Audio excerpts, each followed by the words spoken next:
നിങ്ങൾ ആലോചിച്ച് നോക്കൂ, നേരത്തെ സേറ് പറഞ്ഞില്ലേ, ആരാധനകളെ കുറിച്ച് പറഞ്ഞില്ലേ. ഇപ്പോൾ നിസ്കാരങ്ങൾക്ക് നമ്മൾ പറയുന്ന പേരുകളുണ്ട് അല്ലേ. സുബ്ഹ്, ളുഹർ എന്നൊക്കെ പറയില്ലേ, അത് നിസ്കാരങ്ങളുടെ പേരാ ആണോ? നിസ്കാരങ്ങൾക്ക് പേരില്ല. നമ്മൾ പറയുന്ന പേര് സ്വലാത്തു സുബ്ഹ് എന്ന് പറയും. സുബ്ഹ് നേരത്തെ നിസ്കാരം. സുബ്ഹ് എന്ന പേരുള്ള നിസ്കാരമല്ല, സുബ്ഹ് നേരത്തുള്ള നിസ്കാരം ആയതുകൊണ്ട് ആ പേര് കിട്ടുന്നു. അങ്ങനെ പേരുകളേ ഉള്ളൂ. സത്യത്തിൽ എന്താണ് നിസ്കാരങ്ങൾ എന്ന് പറഞ്ഞാൽ, ചുരുക്കി പറഞ്ഞാൽ ഇത്രയേ ഉള്ളൂ. പഠിച്ചോ നമ്മളോട് പറയാ, എടാ എനിക്കറിയാം നിനക്ക് കുറേ തിരക്കൊക്കെ ഉണ്ടാവും, ഭൂമിയിൽ നിനക്ക് കുറേ കാര്യങ്ങളുണ്ട്, കുറേ തിരക്കുകളുണ്ട്, അറിയാം. എന്നാലും ഒരു 5 നേരം എൻ്റെ അടുത്ത് വന്നിട്ട് കുറച്ചു നേരം എന്നോട് മിണ്ടി പറയണം കേട്ടോ. അതാണ് നിസ്കാരങ്ങൾ. അതിന് ഇംഗ്ലീഷിൽ പറയുന്ന പേര് ക്വാളിറ്റി ടൈം എന്നാ പറയാ. പടച്ചോന് നമ്മൾ കൊടുക്കുന്ന ക്വാളിറ്റി ടൈമാണത്.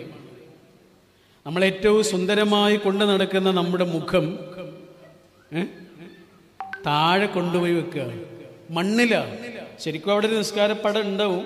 സത്യത്തിൽ ആ നിസ്കാരപ്പടം നാളെ ഉണ്ടാവണമെന്നില്ല. ഒരു പ്രളയം വന്നാൽ ഇല്ലാതായി പോവും. പിന്നെ എവിടെ നമ്മൾ മുഖം വെക്കുക? മണ്ണില വെക്കുക അല്ലേ.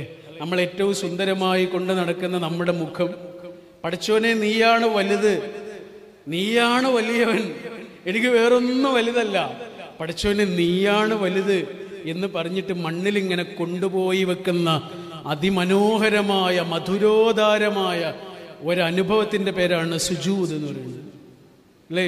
നമ്മളിപ്പോൾ ഇങ്ങനെ നിൽക്കുന്ന സമയത്ത് നമ്മുടെ തലച്ചോറ് മുകളിലും നമ്മുടെ ഹൃദയം താഴെയാണ് വരിക. തലച്ചോറ് എന്ന് പറഞ്ഞാൽ എന്താ? ചിന്തകളാണ്, സംശയങ്ങളാണ്, ചോദ്യങ്ങളാണ്.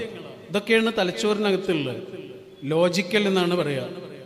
ഹൃദയം എന്ന് പറഞ്ഞാലോ ചോദ്യങ്ങളല്ല, അനുസരണ മാത്രമേ ഉള്ളൂ. സംശയങ്ങളില്ല, അനുസരണ മാത്രമേ ഉള്ളൂ.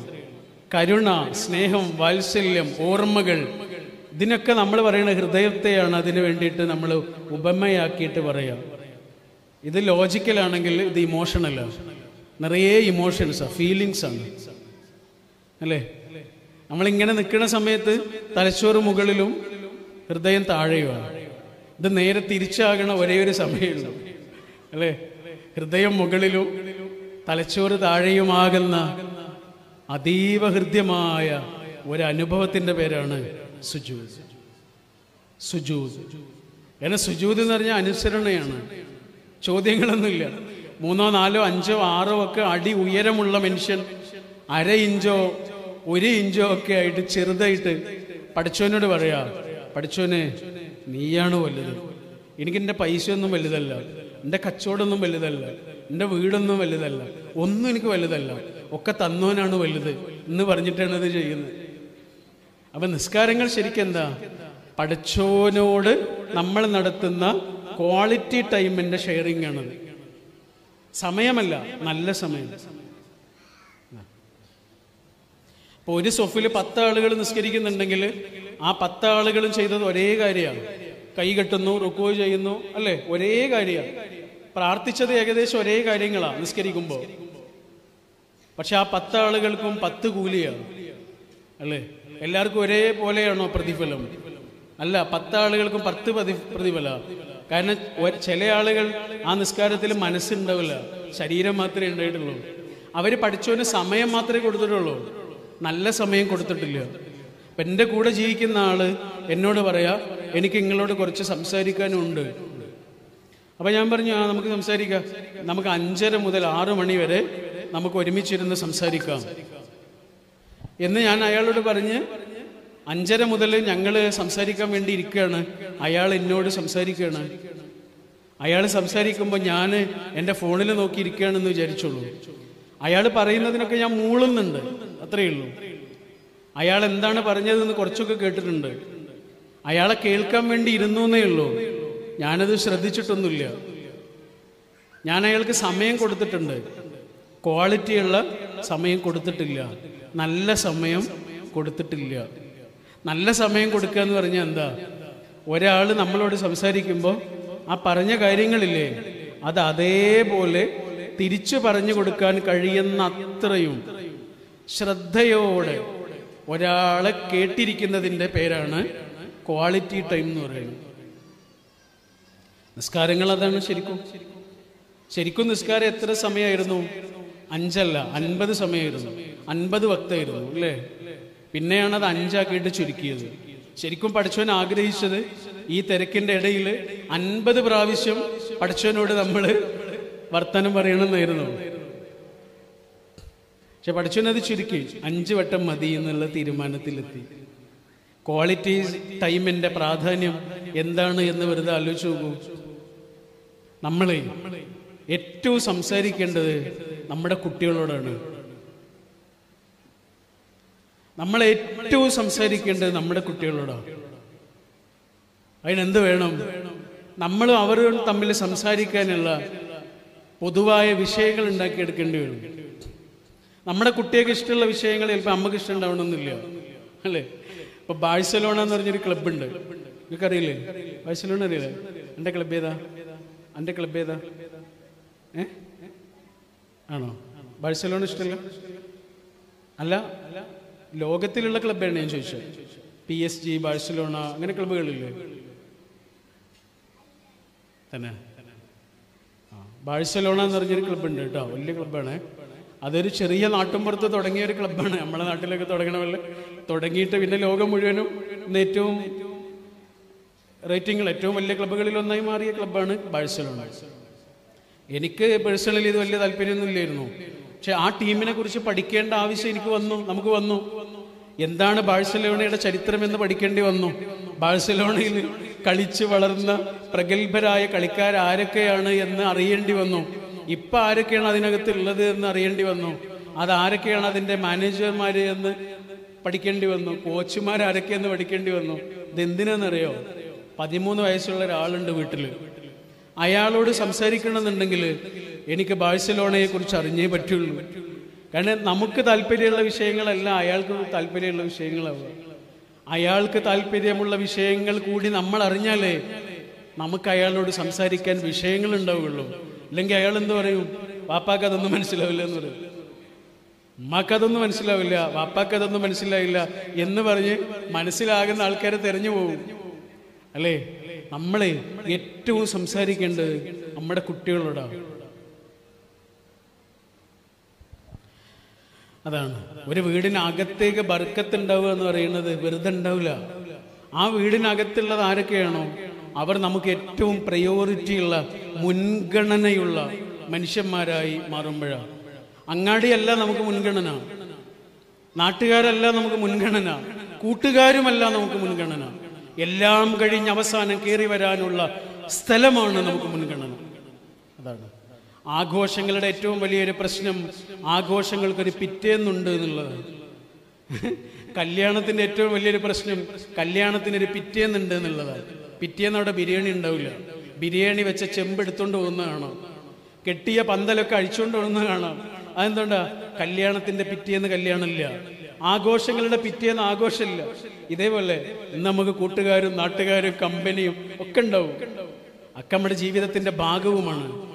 പക്ഷെ അതൊക്കെ അവസാനിക്കുന്നൊരു പിറ്റേന്നുണ്ട്. ആ പിറ്റേന്ന് വരുന്നുണ്ടാവില്ല. വല്ലപ്പോഴും കാണാൻ വരുന്ന ആളുകൾ മാത്രമായി ഇവര് മാറും. നമുക്ക് ഈ ഇതേ ഉണ്ടാവുള്ളൂ.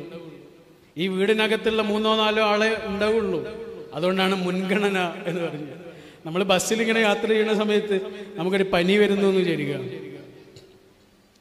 നല്ല പനി ഇങ്ങനെ തോന്നുന്നു, നമുക്ക് നല്ല കുളിരും ഒക്കെ തോന്നുന്നു. നമ്മളിങ്ങനെ വിറക്കാൻ തുടങ്ങുന്നു. തൊട്ട് നോക്കുമ്പോൾ നല്ല ചൂട് ഫീൽ ചെയ്യുന്നുണ്ട് നമുക്ക്. ആ ബസ്സിലെ ഏതെങ്കിലും ഒരാൾ നമ്മളോട് ചോദിക്കുമോ നിങ്ങൾക്ക് എന്ത് പറ്റിയെന്ന് ചോദിക്കുമോ? നമ്മൾ വീണാൽ ചിലപ്പോൾ ചോദിക്കും അല്ലേ? അതുവരെ ആ ബസ്സിലുള്ള ഒരാളും, അപരിചിതരായ ഒരാളും നമ്മളോട് ചോദിക്കാൻ പോകുന്നില്ല എന്ത് പറ്റിയെന്ന്. പക്ഷെ നമ്മുടെ വീട്ടിലേക്ക് എത്തി വാതിൽ തുറന്നിട്ട് നമ്മുടെ മുഖത്തേക്ക് നോക്കിയിട്ട് ഒന്നാമത്തെ ചോദ്യം എന്ത് പറ്റിയെന്നായിരിക്കും. അത് ചുക്ക് കാപ്പിയാകുന്നു, കമ്പിളിപ്പുതപ്പാകുന്നു, ഡോളോ ആകുന്നു, ഓയിൽമെന്റ് ആകുന്നു, മരുന്നാകുന്നു. മുൻഗണന ആ മനുഷ്യന്മാരാണ്. ബാക്കിയുള്ളതൊക്കെ പിന്നെയാണ്. അതെവിടെയാണോ തെറ്റുന്നത് അവിടെ നമ്മുടെ വീടിനകത്തുള്ള ആനന്ദം കുറയും. ഒരമ്മയും അമ്മയുടെ കുട്ടിയെ ഇങ്ങനെ തോളിലേറ്റി ഒക്കത്ത് വെച്ചിട്ട് ഇങ്ങനെ നടന്നു പോവാ. ഭിക്ഷക്കാരിയാണ്. അങ്ങനെ ഭിക്ഷക്കാരിയായ ആ അമ്മ ഇങ്ങനെ നടന്നു പോകുന്നതിനിടയിലാണ് ഒരു വലിയ ഗുഹ ഇങ്ങനെ കണ്ടത്. ആ ഗുഹയുടെ പുറത്ത് ഒരാൾ നിൽക്കുന്നുണ്ട്. അയാൾ ഈ അമ്മയോട് പറഞ്ഞു, ഈ ഗുഹയുടെ അകത്ത് മുഴുവനും സ്വർണമാണ്, വെള്ളിയാണ്, പണമാണ്, വലിയ വലിയ പൈസയുടെ കെട്ടുകളാണ്. സ്വർണ്ണുണ്ട്, വെള്ളിയുണ്ട്, പൈസയുണ്ട്, ഇതൊക്കെ ഉണ്ട് ഗുഹയുടെ അകത്ത്. നിങ്ങൾക്ക് എത്ര വേണമെങ്കിലും എടുക്കാം. പക്ഷേ 2 മിനിറ്റ് മാത്രമേ ഈ ഗുഹയുടെ അകത്ത് നിങ്ങൾക്ക് നിൽക്കാൻ പറ്റുള്ളൂ. 2 മിനിറ്റ് കഴിഞ്ഞാൽ ഒരു ബെല്ലടിക്കും. ബെല്ലടിച്ചു കഴിഞ്ഞാൽ പുറത്തേക്ക് ചാടണം. പുറത്തേക്ക് ചാടിയിട്ടില്ലെങ്കിൽ ഗുഹ അടഞ്ഞു പോകും. പിന്നെ ഒരിക്കലും നിങ്ങൾക്ക് പുറത്തേക്ക് ഇറങ്ങാൻ പറ്റൂല. അമ്മക്ക് ഭയങ്കര സന്തോഷമായി. കാരണം സ്വർണവും വെള്ളിയൊക്കെ അല്ലേ ഇതിനകത്തുള്ളത്. അമ്മ നേരെ ഗുഹയുടെ അകത്തേക്ക് കയറിപ്പോയി. സ്വർണവും വെള്ളിയും പൈസയും ഒക്കെ വാരിക്കൂട്ടാണ്. കിട്ടാവുന്ന എല്ലാ ഭാണ്ഡങ്ങളിലും വാരിക്കൂട്ടാണ്. അങ്ങനെ വാരിക്കൂട്ടുന്നതിനിടയിൽ ബെല്ലടിച്ചു. 2 മിനിറ്റ് കഴിഞ്ഞു. ആ അമ്മ പുറത്തേക്ക് ചാടി, രക്ഷപ്പെട്ടു. ഗുഹ അടഞ്ഞുപോയി. പക്ഷെ ഒരു ചെറിയ പ്രശ്നം ഉണ്ടായി. ഇതൊക്കെ വാരിക്കൂട്ടുന്നതിനിടയിൽ ഒക്കത്തുണ്ടായിരുന്ന കുഞ്ഞിനെ ആ ഗുഹയുടെ അകത്ത് മറന്നു വെച്ചു. ഇനി ആ അമ്മയ്ക്ക് എന്ത് കിട്ടിയിട്ട് എന്താണ് കാര്യം? ഇതാണ് മുൻഗണന. എവിടെയാണോ പരിഗണനകൾ തെറ്റിപ്പോകുന്നത്, പിന്നുണ്ടാകുന്നത് മുഴുവനും വേദനയായിരിക്കും. അതാ വേദന എന്നുള്ളതൊരു സംസ്കൃത വാക്കാണ്. വേദന 2 വാക്കുകളാണ് അത് കേട്ടോ. വേദം എന്ന് പറഞ്ഞാൽ എന്താണെന്നറിയോ? അറിവ് എന്നാണ്. ന എന്ന് പറഞ്ഞാൽ ഇല്ല എന്നാണ്. അപ്പൊ എന്തായി സർ? അറിവില്ല. വേദന എന്ന് പറഞ്ഞാൽ അറിവില്ലായ്മ കൊണ്ട് നമ്മൾ ചെയ്തു കൂട്ടുന്നത് എന്തൊക്കെയാണോ അതിനെല്ലാം ഒടുവിൽ ഉണ്ടാകുന്ന ഖേദത്തോടെ നമുക്കുണ്ടാകുന്ന അവസ്ഥയുടെ പേരാണ് വേദന. അപ്പൊ ബർക്കത്ത് നമ്മുടെ ജീവിതത്തിനകത്തേക്ക് വരുന്നതിൽ ഏറ്റവും പ്രധാനപ്പെട്ട കാര്യം നമ്മുടെ കൂടെ ജീവിക്കുന്ന മനുഷ്യർ നമുക്ക് ഏറ്റവും മുൻഗണനയുള്ളവരായി മാറുക എന്നതാണ്. രണ്ടാമത്തെ കാര്യം എന്താണ്? രണ്ടാമത്തെ കാര്യം നമ്മുടെ ധാർമ്മികതയാണ്. എവിടെയാണോ നമ്മുടെ ഉള്ളിലെ ഒരു സദാചാരബോധത്തിന് പിഴവുകൾ വരുന്നത്, അവിടെ നമ്മുടെ ജീവിതത്തിന്റെ സമാധാനം നഷ്ടപ്പെടും. എല്ലാ ബർക്കത്തും നഷ്ടപ്പെടും. എത്ര പൈസ നമ്മുടെ അക്കൗണ്ടിൽ ഉണ്ടായിട്ടും കാര്യം ഉണ്ടാവില്ല. നമ്മുടെ ജീവിതത്തിൽ സദാചാരനിഷ്ഠമായൊരു ജീവിതമല്ല ഉള്ളതെങ്കിൽ ജീവിതത്തിന് ബർക്കത്ത് ഉണ്ടാവില്ല. എത്ര ആളെ കാണിച്ചു തരണം? എത്ര ആളുകളെ കാണിച്ചു തരണം? ഇത് പുസ്തകത്തിൽ വായിച്ചിട്ടല്ല പറയണ, നമ്മൾ കണ്ട അനുഭവങ്ങളിൽ നിന്നാണ് പറയണ. എവിടെയാണോ ഒരു മനുഷ്യന്റെ സദാചാരബോധം കുറഞ്ഞു പോകുന്നത്, അയാളുടെ മനസ്സിലോ ജീവിതത്തിലോ സമാധാനം അയാൾക്ക് കിട്ടൂല. കാരണം ആ സമാധാനം തകർക്കുന്നൊരു കാര്യം അയാൾ ഓൾറെഡി അവിടെ ഉണ്ടാക്കി വെച്ചു. നേരത്തെ നമ്മൾ പറഞ്ഞില്ലേ, അസത്യം എന്നൊരു സാധനം ഇല്ല എന്ന് പറഞ്ഞില്ലേ? സത്യം വരുന്നത് വരെയുള്ളൂ. അത് അസത്യത്തിന് സത്യം വരുന്നത് വരെ മാത്രമേ ആയുസ്സുള്ളൂ. സദാചാരനിഷ്ഠമല്ലാത്തൊരു ജീവിതം നയിക്കുന്ന മനുഷ്യന് ഒരുപാട് കള്ളങ്ങളിലൂടെ ജീവിക്കേണ്ടി വരും. അതാണ് അതിന്റെ പ്രശ്നം. സത്യത്തെക്കുറിച്ച് പഠിച്ചോൻ പറഞ്ഞത് എന്താ പറഞ്ഞേ?